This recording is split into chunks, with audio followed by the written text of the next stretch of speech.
ফুরাত নদীর পানি রে বন্ধ করে দিল রে, কাছে যেতে দিল না সে ঠাই, বলেন কাছে যেতে দিল না সে ঠাই। পশু পাখি খাইলো কেহ বাধা না দিল, বাধা শুধু হুসাইনের বেলায়, বলেন বাধা শুধু আজগরের বেলায়।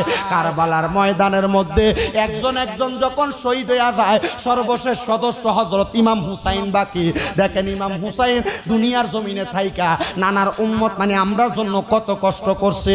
এই জন্য বড় বড় আলেম ওলামারা ফতুয়ায় সুন্দর করে বাক্য ঘোষণ করছে যে ইসলাম জিন্দা হতে আগে হার কারবালা কি বাত। ইসলাম জিন্দা হয়েছে কারবালার পরবর্তী সময়ে, এর আগে ইসলাম জিন্দা ছিল, তবে জিন্দার মতো পরিপূর্ণ জিন্দা ছিল না।